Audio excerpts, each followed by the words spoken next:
Welcome back to another episode of the RAG Report podcast with me, Sean Anderson, bringing you a daily bulletin show all the way through lockdown, really to help the global recruitment industry learn from others. These are advisors, owners, investors, coaches, and anyone who's prepared to give up their time to support the global recruitment industry, both get through the pandemic, but also navigate this new digital world that we find ourselves in. Today, I'm delighted to be joined by Beth Armconnect Miller. Beth is the founder of Executive Velocity, who are a talent advisory and leadership organization helping SMEs and privately owned businesses in the US and abroad build talent pipelines, understand their leadership functions, and also scale and exit. Beth started life in the staffing sector, our very own recruitment space. And so she's got a really strong affinity and knowledge base in this space. And one thing that we talked about before the show was how she helps founders exit their businesses without having a long lock-in period. And I think right now with lockdown, everyone's reevaluating their organizations. What does that look like for them? I want to get under the bonnet of how recruitment owners can really benefit from Beth's knowledge and keep that long-term scale and exit vision in their mind. Before I do, let me mention our sponsor on a very similar topic. So Rise Recruitment Ventures are an investment business who also help recruitment companies scale and exit. These guys sold Liquid Personnel in 2016 for over 20 million and are now backing the next generation of recruitment owners to do the same. So if you're a new startup or an early stage recruitment business and due to COVID-19 might be interested in financial support, but also the support around building a brand that's set for scale, so with the foundations of a world-class recruitment brand, then you should reach out to John and Alex via www.riserv.co.uk. All right, back to the show. Beth, welcome to the RAG Report. Well, thank you, Sean. I've been looking forward to our conversation this morning. Yeah, likewise. And you're joining us from, I don't know if it's sunny Atlanta, Georgia. It's definitely not sunny in the UK right now. It is sunny. Yeah. It's sunny today, yes. My first question to everyone on the show has been, for the listeners, can you paint the picture? Just describe your life right now. What the hell's going on in your world? Well, it's a lot different than if you'd asked me 3 months ago. Mm-hmm. We, here in the States, we're depending on where we are living, state to state. Here in Atlanta, I have a little more freedom than a number of other states. So, in fact, I had my first face-to-face meeting last week. Wow. In fact, I said to my client, I feel like a little kid going off to school for the first time. Yeah. It's been so long. So I have spent, fortunately, a lot of my work is virtual. So I haven't had a huge change in the way that I operate, although I have missed those face-to-face meetings and my training. I do a lot of workshops, and those have all been put on pause. They've decided they don't want to do kind of the Zoom workshops. And we've put it on pause. I've got a number that are going to start up in July. Yeah. I bet. Let's go backwards then and tell us just overview of you and the business. Like, what do you actually do? I've given you an intro, but I'm never going to be able to do it justice. Yeah. So Executive Velocity, we work with small, mid-sized companies. Generally, I look at companies from an employee size versus a revenue size. So generally, it's 30 employees, upwards of 300 to 500 employees. The companies generally have HR, but they don't have somebody that's looking at their talent in a strategic way and looking at it from a standpoint of who you have now and what does your organization need to look like in order to meet your future goals. And those might be very different. And so I help companies to evaluate their current leadership, their current organization, and try and match the people to the right positions. Oftentimes people are in a position that may not be the right position, especially smaller companies that have, elevated people into positions because they were a great recruiter. And all of a sudden, well, gosh, they should be the recruiting manager. Well, performance and potential are not equal. In And fact, and those jobs aren't actually that similar in some ways. Like I was that guy who was billing big money, and I think I did show potential of leadership. Like I was definitely the sort of person that gave time to others, and I used to be a school teacher before, so I probably yes, had a lot of that. But I remember when my bosses picked me up and said, "We want you to become a leader and a manager," and I was like, I found it really difficult, if I'm honest, because I was like, as a recruiter on big commissions, it was the first time in my life I was earning the money I'd imagined, and now they want me to split that and build other people. And it took me a long period to get my head around it and adjust, but then I did have that future foresight that I one day wanted to own a company, and I thought if I just operate as a one-dimensional lone shark, then how am I ever going to build teams for myself? So I thought, well, I'll learn this skill set on their money, their brand, which right. for me worked. But that is definitely not, especially in recruitment, it's probably one of the most difficult moves you can make. Recruiting and sales, both, Yeah. which are the basically the foundation of a staffing industry, right? Of course, yeah. It's recruiting and sales, and both of those, they're what I call subject matter experts. That a leader just decides, hey, we want to elevate them into a management position, and so often they're not prepared. That's oftentimes when I'm called in is because there is some sort of gap related to that new leader that needs to be developed. And so one of the things that I work with companies on is really understanding what potential means versus performance, because really potential is a subset of performance. So high performers in general, only 1 out of 7 have the traits that are high potential traits.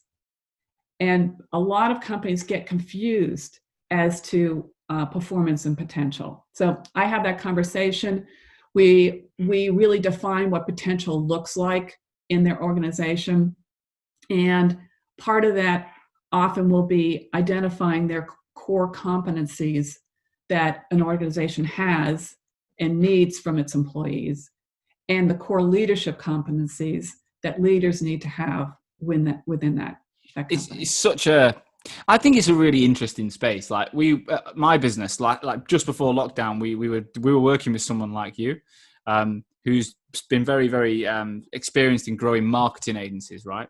Mm-hmm. And we did that vision. Where does the business need to be in 3 years? And we looked at that leadership layer, and then it's incredible the gap of where you are now and where you need to be. And you're like, are the people we've already got the right people? Are they going to be new people? And it just creates such an emotional roller coaster of what the hell we're going to do, but so exciting as well. Like, without that, I've still got that in my head. Like, lockdown or not, like I've still got that leadership team in my head of where we're heading. Right. Mm-hmm. It's keeping me on the kind of straight and narrow right now. Yeah. What you mentioned, you've got a history in the sector. So you worked in staffing originally, did you?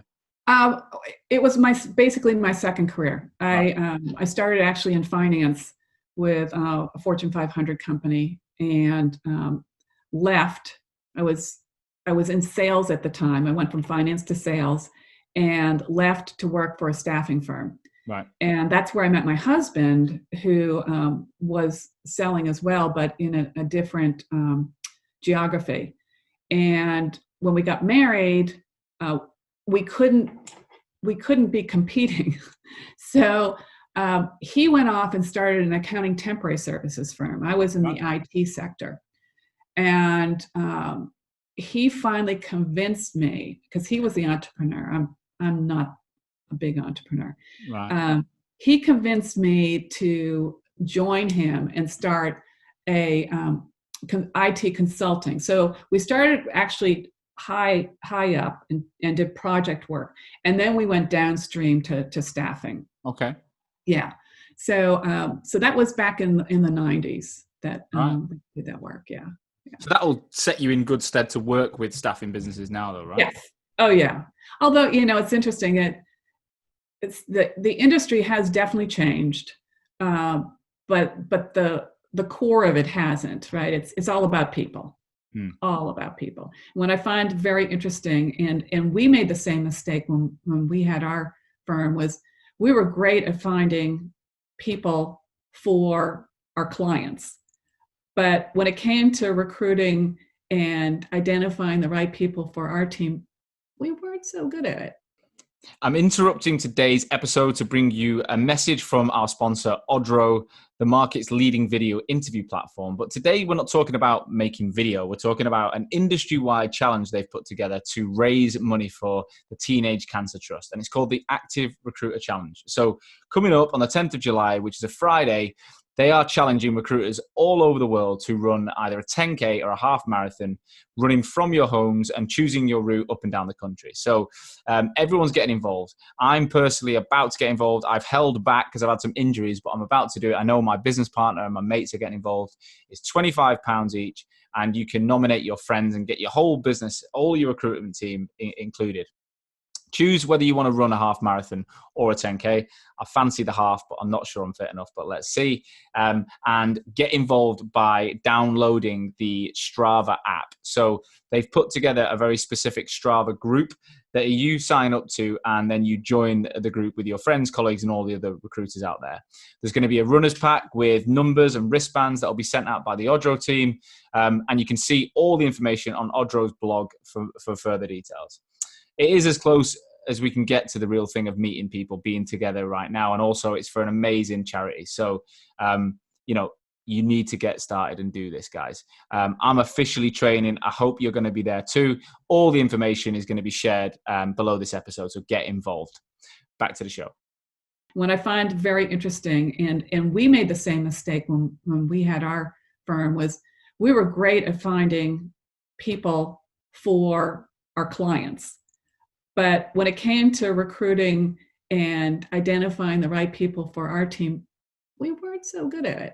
Yeah, it's difficult. And I think the nature of recruitment, though, as well, is the backgrounds. You can't, unless you're looking for experienced people with track records in recruitment, which is a bit easier. But then sometimes you bring people with all sorts of habits. And, the one thing I found when hiring experienced people was they're really good at interviewing. They say all the right thing. Right. But when you're looking outside of the sector, it's almost, anyone can do it. I know people, I know a client who picked up a guy in a fish restaurant who was just, this Irish guy was leaving the fish restaurant and they thought he was great. Next day he joined the firm and now he's like £1 million biller in London. And you can't really, you can't say I want people from a specific background because they come in all shapes and sizes. Yeah, exactly. That's one of the things that I work with, especially the smaller companies, because they don't have the brand that a larger firm does, and so they need to cast a wider net and look for those individuals that might be outside of the industry, but have those core competencies that are going to make them successful. The great leaders that I know are really good at that. I know one individual I've known for quite some time. He's built a huge ice cream empire here in the States. And he is amazing at being able to identify high potentials outside of his world. Yeah. Yeah. And I really credit the growth of his company to that. It's massive. So what I wanted to touch on with you in a bit more depth was that whole scale, exit. How do you get yourself in a position as a staffing recruitment firm to successfully walk away, which I think if most owners are honest with themselves, I'll say most because there's not always, the plan will be get to a certain size, certain scale and exit and sell. And I don't know, go and live on a beach somewhere or whatever. So firstly, like pre-lockdown, what would your advice be to anyone who's a mid-sized recruit, or even in their early days, if they're definitely long-term thinking, that's the plan for them? Right. I think overall, my advice has been to make yourself replaceable. Okay. And that's all about, building a strong leadership team where you aren't working 24/7. Many of the smaller staffing companies, the owner is still in operational mode. They're working in the business, not on the business, and they're wearing multiple hats. They're not looking towards the future per se. They're looking at what the end of this year is going to bring. Yeah. For revenue and profit, for instance. So it's, how do you make yourself replaceable? There was a firm I worked with, this was probably about 10 years ago, and the owner did an excellent job of that. He realized that he wanted to be able to take a lot more vacations with his family, and he had become a grandfather too, so he wanted to have those family vacations. But the way his company was running, he wouldn't be able to do that. No. So he started being very purposeful about the individuals that he brought on his team, and identified the vice president of sales as his potential successor. And 3 years later, that individual was president, and the owner was able to get his work week down to 1 day a week.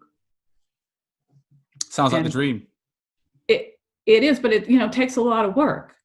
You have to start 3 to 5 years ahead of the goal of. So is that would you say? I always think thinking further than 3 years is really difficult. Like personally, I think 1 year. 1 year is really easy to see. Well, not easy, but you can visualize 1 year. I mean, I got married a year ago, and I feel like it's been a blink of an eye, right? Yeah. Crazy first year getting married in lockdown. Test year, definitely.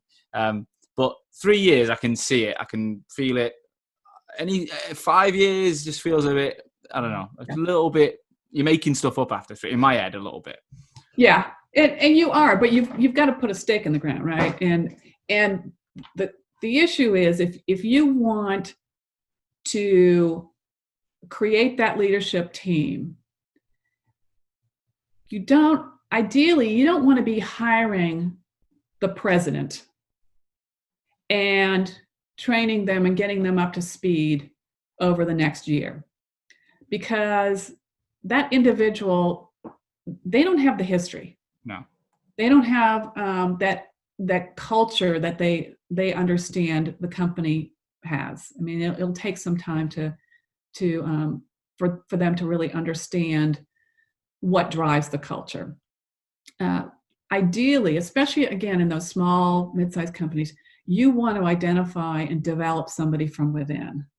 A great example, last year I was working with a smaller firm. Probably they were on the small, probably 30 employees, 40 employees. And the woman that owned the company, she had decided she wanted to retire. She was in her early 60s, and but she had not spent any time developing a leadership pipeline. So there was nobody on her team that was prepared, even close to prepared. There was nobody with potential. No. Even if you had 3 or 4 years to develop somebody, there was nobody there. So she ended up hiring somebody from the industry to come in, and it was a disaster. Really? An absolute disaster. And she had used a recruiter, professional recruiter. She actually knew this guy, and she had experiences with him in the industry, but there were things that she neglected to do, and she didn't take the time up front to kind of transition. She basically she had a house on the beach, and she's like, okay, got him. I'm going to head. And right, and there were no metrics to keep in check with him as he transitioned. and it was a complete disaster. So I find that the success of transitioning leadership takes time. It's not about hiring that person outside. Now, if you've got a large organization where you need some sort of specific expertise that's not generic leadership, that may be where you want to hire somebody. Like there's a company I'm working with in Florida. They realize that they're doing some succession planning. They've identified what their organization needs to look like 3 years from now. And one of the positions that's missing is a CIO. Mm-hmm. They've got technology folks that are director levels, but they're not going to be ready in 3 years. So they need to bring somebody on, and one of the things that person needs to be doing is developing the people below from a succession planning standpoint that will be prepared to take that guy's position when he retires.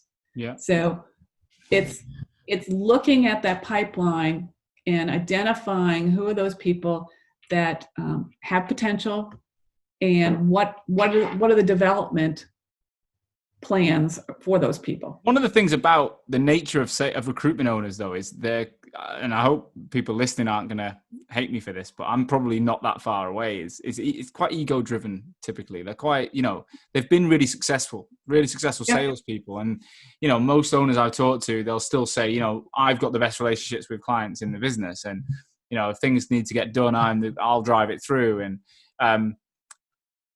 that is where I always think.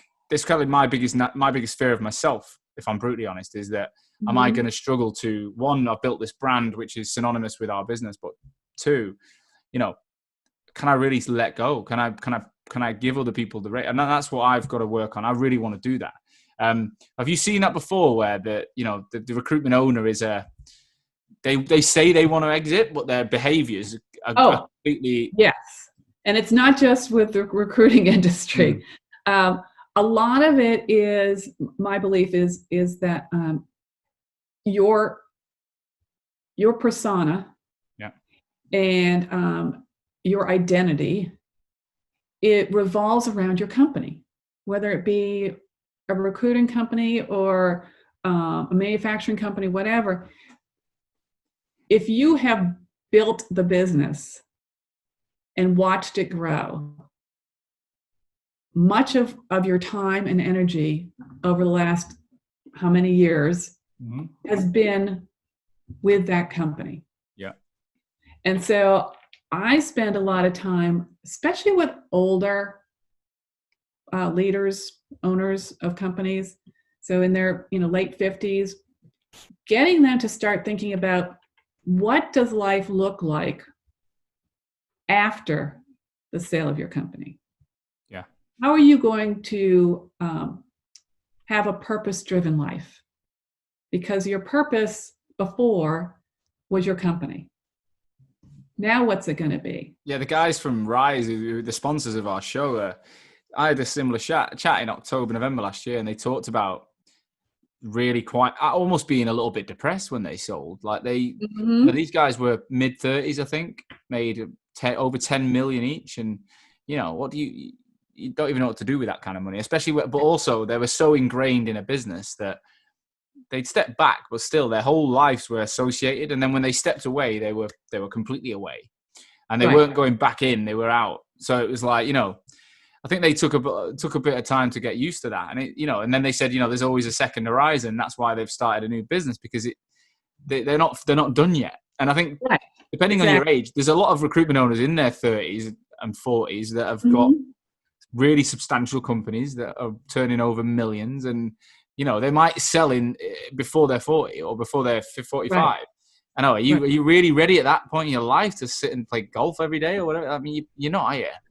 No. I mean, we sold our business back in 2002, and we don't have kids, and so we did take some time to travel, but what I realized was, there was only so much travel. Mm. There was only so much volunteer. I did do a lot of volunteer work,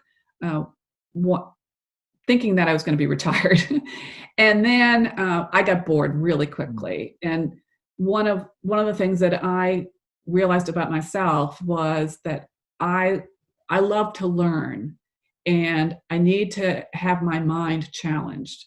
So I was really fortunate at that point to find Vistage. And I'm not sure if No. you or your listeners know Vistage, but it's a CEO membership organization. Right. It's actually international. And there are chapters, I know, in the UK and Australia. Okay. You have listeners there.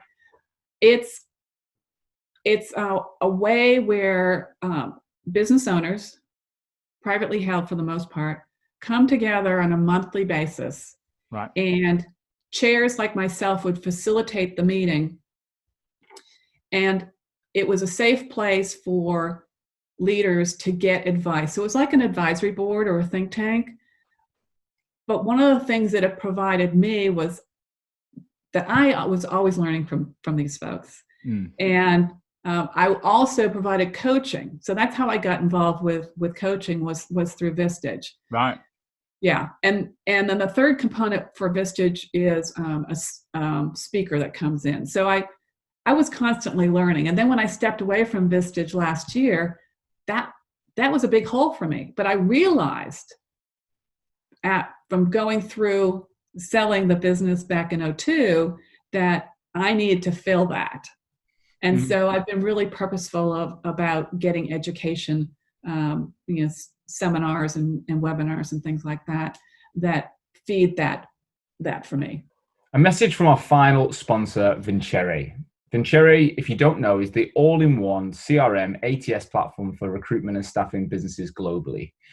Now, I first heard about Vincere, it feels like a while, it was like a year or so ago. And this business came out of nowhere from speaking to recruitment agencies. And I've always asked them what CRM they use when dealing with them from a Hoxo perspective.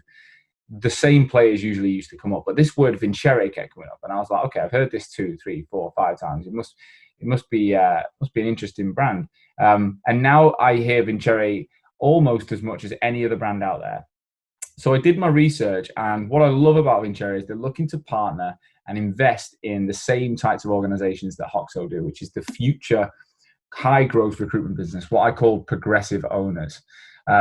These guys are putting a product out there to level the playing field and help smaller businesses and those growing to edge over their competition. It's proven to be a disruptor in the space. More and more people are using this software globally. They recently broke into the G2 Crowd Momentum Grid as the market leader on stellar reviews from users. So the recruiters that are using Vincere are raving about it. They've got 5 global offices, headquartered in Vietnam. So if you've got an office anywhere in the world, they've got this follow the sun methodology. So the support is absolutely top notch. And also by sponsoring the RAG, they're giving a unique offer to our listeners. So if you're listening and you want to get involved, go to Vincere, that's vincere.io/RAG, where they're going to be offering you a unique exclusive deal because you listen to the RAG podcast. Get in touch today. In terms of the current situation, so I completely agree with everything you've said on the front of, the replacing yourself and all that. Moving forward, we're in a world now where, I don't know about you in the States, but I know for a fact the community that I serve have made it clear on numerous occasions. Some of the people that probably were thinking about building 200-man businesses or person businesses, are now thinking about a different strategy. So they're starting to. I mean, I lead a branding marketing business, and I've been saying for 3 years that I personally believe that the future of our sector, of the recruitment space, will have a huge branding tech automation element to it. I think I'm not convinced recruiters will be replaced by robots, but I am convinced that brands that rely pure on sheer people power to pick up the phone all day will lose out when others adopt modern techniques. Yeah. But it feels like that what I've been saying has all been merged into one, and everyone's it's on the end of everyone's tongue now, because we're forced into this digital world. No one's meeting anybody, like you say. It's rare. Webinars are everywhere. One of my clients we've had over 5,000 attendees to webinars in the last 6-7 weeks. So Wow. they've managed to build a really good community that other recruitment businesses haven't done. But when it comes to the owner and their long-term plans, again, I think there's a lot that are reevaluating. What have you worked with anyone recently, or have you got any advice on how people can almost see through this pandemic to where they need to be? Because it will end, in my opinion. It's not going to last forever. Hopefully not. Yes. I actually have a client here in Atlanta, and a lot of discussions recently have been around, what do I need to be doing differently? And this is the time to make shifts in the business. And the discussion around, the people aspect of the industry. And, one of the things he's doing is he's making some shifts around technology, and some really exciting things that he's been working on that actually started pre-COVID. He had these ideas, but now he's actually putting them into action. They were sitting there as an idea in his parking lot, but this has driven him to take action on those. So the companies that are have leaders who are caring for themselves from a standpoint of energy and emotion are the ones that are able to be led through and out of this COVID in a more healthy way. The ones that are stuck in the same model, they're not going to survive. They just aren't. I talked to a woman who's got a smaller firm, has lost probably 35% of her revenue, and she's exhausted. I recommended that, I don't even know if she can sell the business at this point, but if she can, it may be worth it, because she doesn't have the energy to lead and move forward. I really feel for those people that were close to it. You're the guys that were, if you're early on in your journey, you're nimble, you're like me, for example. I'm 3 years in, I've got a long-term exit plan, but it's a blip, in my opinion. Right. I'm happy to elongate a couple more years. It's fine.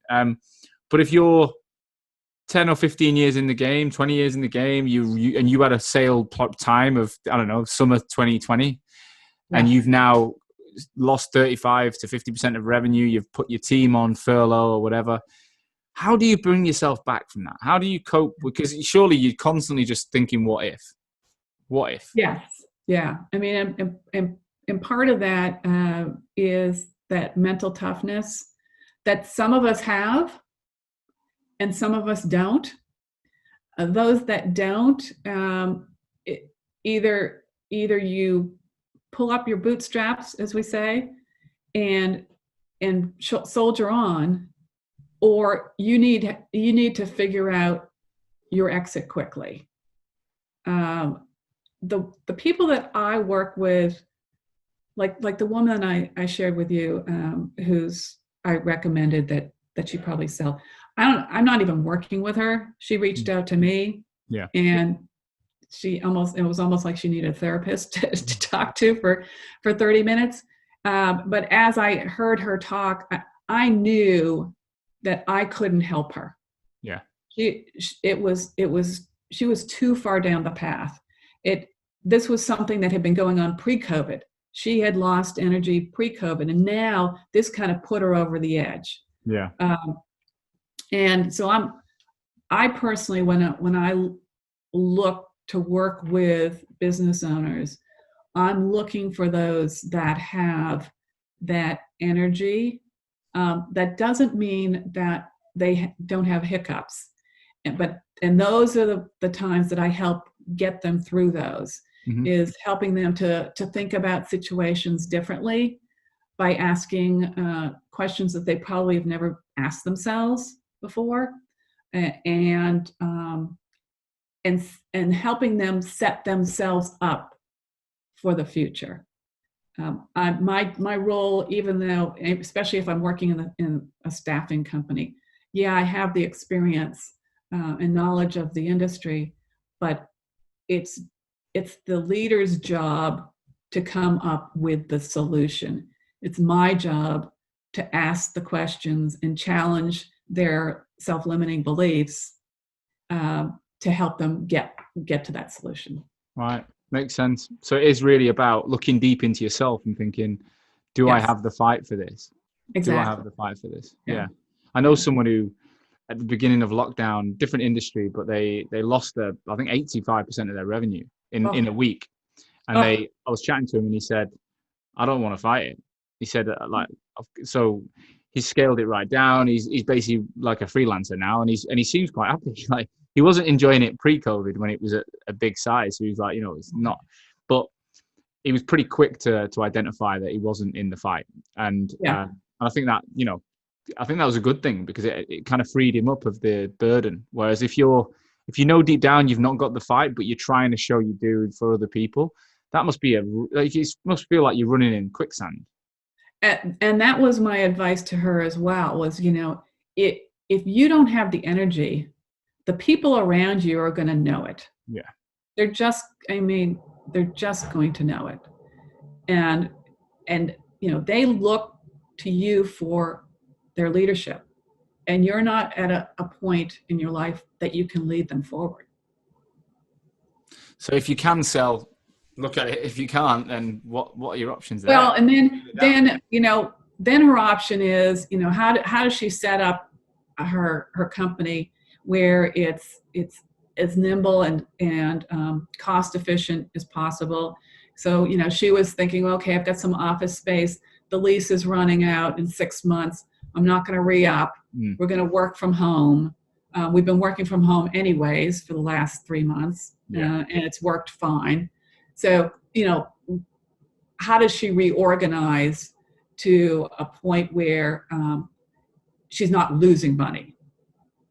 It's crazy. It's exactly the same conversation I had with my contact, and I do feel for those people. But the ones that have got the energy, I guess, what's your advice to them then? Just keep the vision, just push it out maybe a bit longer, give yourself the grace of a few more years.